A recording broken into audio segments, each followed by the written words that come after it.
পোলার চাল অনেকে বলে যে ঝরঝরা হয় না, অনেকে বলে নরম হয়ে যায়। তো এই সকল টিপস কিভাবে ঝরঝরা হবে, কিভাবে পারফেক্ট হবে, সেই রেসিপিটি আজকে আপনাদের দেখাবো। হ্যালো, আসসালামু আলাইকুম। হাঁড়ি পাতিল ব্লগ থেকে আপনাদের সবাইকে স্বাগত জানাচ্ছি। আজ আমি আপনাদের পোলার চাল পারফেক্ট ঝরঝরে করে রান্না করার পদ্ধতিটা বলবো। প্রথমে পোলার চালগুলোকে অবশ্যই আপনারা 20 মিনিট পানিতে ভিজিয়ে রাখবেন। এরপরে এটাকে ধুয়ে পরিষ্কার করে চালনিতে আপনারা রাখবেন যাতে পানিটা ঝরে যায়। পোলার চাল ঝরঝরে রান্না করতে এটা হচ্ছে প্রথম ট্রিক্স, এটা অবশ্যই আপনারা ফলো করবেন। এরপর চালনিতে দিয়ে পানি ছেঁকতে দিয়ে আমি এদিকে একটি হাঁড়ি বসিয়ে দিয়েছি। এখানে দিয়েছি তেল। তেলটা গরম হয়ে আসলে দিয়ে দিচ্ছি কালো এলাচ, ছোট এলাচ, দারচিনি, তেজপাতা। এগুলো হালকা নেড়ে দিয়ে দিচ্ছি পেঁয়াজ কুচি। যখন এগুলো থেকে হালকা একটা সুঘ্রাণ বের হয়ে আসবে, মশলার সুঘ্রাণ, ঠিক তখনই দিয়ে দেবো এখানে গোটা জিরে।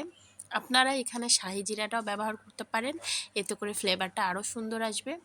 এরপর আমি এখানে দিয়ে দিচ্ছি সেই ছেঁকে রাখা পানির চাল, পোলার চাল। তো এই পোলার চালগুলো দিয়ে আমি সুন্দরভাবে পোলার চালটাকে ভেজে নেব। অবশ্যই চুলার হিটটা থাকবে মিডিয়াম স্লোতে, কারণ হাই হিটে দিলে তলে লেগে যেতে পারে, তখন পোলার চাল ভাজার যে একটা সুঘ্রাণ সেটা নষ্ট হয়ে যাবে।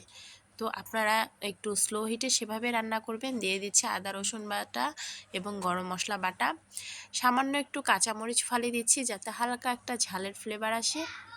এরপর দিয়ে দিচ্ছি পেঁয়াজ বেরেস্তা। এগুলো আমি পরে দিলাম এ কারণেই, কারণ আমরা যদি তেলের ভিতরে এই আদা রসুন বাটাটা দিয়ে দিই তাহলে কিন্তু পোলার যে চালের একটা সুঘ্রাণ বের হয় ভাজার পরে, সেটা আসবে না। তখন এই মশলার ঘ্রাণটাই পুরো চালে মিশে যাবে, তখন পোলাওটা খেতেও অতটা ভালো লাগবে না। আর আপনারা মশলার উপরে চালটা হালকা ভেজে নেবেন, চালের একটা সুঘ্রাণ বের হবে। এরপরে এই মশলাগুলো দিয়ে দিবেন, বাটা মশলা। তখন দেখবেন পোলার চালের সুঘ্রাণটা থেকে যাবে। আমি দিয়ে দিচ্ছি লবণ পরিমাণ মতো, দিয়ে তারপরে আমি সুন্দরভাবে এটাকে ভেজে নিচ্ছি। এটা ভাজা কখন হবে সেটা বোঝার একটি উপায় আছে। আপনারা এই চালটা ভাজতে ভাজতে যখন দেখবেন চালটা একত্রে জমাট বেঁধে যাচ্ছে, অর্থাৎ এই যে ভাজতে ভাজতে একত্রে চালগুলো একদম জমাট, প্রথম অবস্থায় কিন্তু চালগুলো ঝরঝরে থাকে, আলাদা আলাদা থাকে, কিন্তু ভাজতে ভাজতে যখন দেখবেন চালগুলা একসাথে একটা জমাট বাঁধার উপক্রম হয়েছে, তখন বুঝবেন যে হ্যাঁ, চালটা পরিপূর্ণভাবে ভাজা হয়ে গেছে।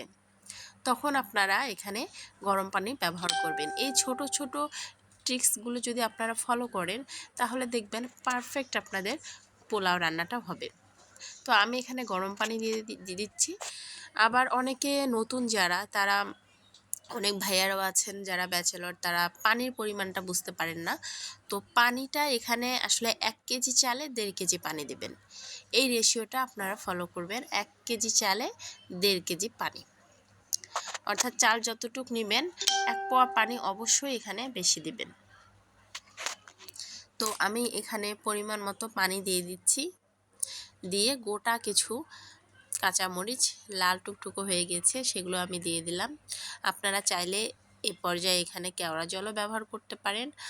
আর একটা পারেন, আপনাদের কাছে যদি কেওড়া জল না থাকে, হাফ চা চামচ বা 1 চা চামচ আপনারা লেবুর রস ব্যবহার করতে পারেন। এতে করেও কিন্তু দারুণ ঝরঝরে হবে, কিন্তু পোলার কিন্তু লেবুর কোনো ফ্লেভার আসবে না, কিন্তু চালটা ঝরঝরা হবে। দিয়ে দিচ্ছি আমি এখানে গুঁড়া দুধ, সামান্য একটু গুলে গরম পানিতে দিয়ে দিলাম। এতে করে পোলাওটার কালার একদম সাদা ধবধবে হবে এবং টেস্টটাও কিন্তু অনেক বেশি আসবে। এ পর্যায়ে আপনারা বাদাম বা কিশমিশ এগুলো দিয়ে দিতে পারেন। আমি এখন ঢেকে দিচ্ছি। এই পর্যায়ে আমি কিন্তু চুলার হাইটা মিডিয়ামে রেখেছি, অর্থাৎ মিডিয়াম লো থেকে মিডিয়ামে নিয়ে এসেছি, আবার হাই হিটেও রান্না করা যাবে না। তো মিডিয়ামে আসার পর যখন এই যে গায়ে পানি পানি, পোলার চালের গায়ে পানিটা ঠিক এই রকম মাখা মাখা হয়ে আসবে, ঠিক এই পর্যায়ে এসে আপনারা ঢাকনা দিয়ে ঢেকে হাঁড়িটার নিচে অর্থাৎ চুলার উপরে আপনারা একটা প্যান বসিয়ে দেবেন। সেটা লোহার হতে পারে, অর্থাৎ রুটি ভাজার যে প্যানগুলো আছে সেগুলো, লোহার তাওয়া বলে অনেকে, সেটা আপনারা দিবেন। দিয়ে তার উপরে আপনারা হাঁড়ি বসিয়ে দেবেন। এতে করে কি হবে, এই যে পানি যতটুকু আছে এতটুকুতে কিন্তু আপনারা যদি নর্মালি চুলাতে রান্না করেন তাহলে কিন্তু চালটা সিদ্ধ হবে না।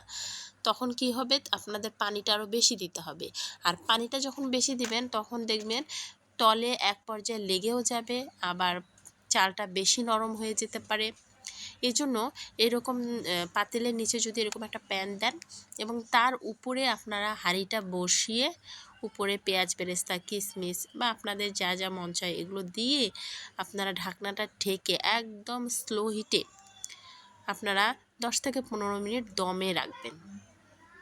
এতে করে কি হবে, পোলাওটা এতটা সফট হবে, কিন্তু পোলাওটা কিন্তু একদম ঝরঝরে হবে, আপনার ভেঙে যাবে না বা মাখা মাখা কাদা কাদা অনেকের হয়ে যায়, এটা হবে না কিন্তু। এই যে দেখুন আমি আপনাদের নেড়ে দেখাচ্ছি কি ঝরঝরে হয়েছে এবং পোলাওটা সাদা ধবধবে হয়েছে, একদম ঝরঝরে হবে, একটা পোলাওয়ের গায়ে আর একটা পোলাও কিন্তু লেগে যাবে না। তো আপনাদেরকে আমি একটু ক্যামেরাটা কাছে নিয়ে দেখাই, তাহলে আপনারা বুঝতে পারবেন যে আসলে চালটা কতটা ঝরঝরে হয়েছে এবং তলেও কিন্তু একদম লেগে যায়নি। হাঁড়ির তলা একদম সাদাই থাকবে, তলার চালগুলো সাদা থাকবে, আপনার একটা পোলার চালও নষ্ট হবে না। দেখুন প্রতিটা পোলাও কিন্তু আলাদা আলাদা হয়ে আছে। তো পারফেক্ট এভাবে রেসিপি করতে চাইলে আমার এই ভিডিওটা আপনারা অবশ্যই দেখে করবেন, ইনশাল্লাহ অবশ্যই পারফেক্ট হবে। ভিডিওটা ভালো লাগলে লাইক কমেন্ট শেয়ার করবেন এবং সাবস্ক্রাইব করতে ভুলবেন না।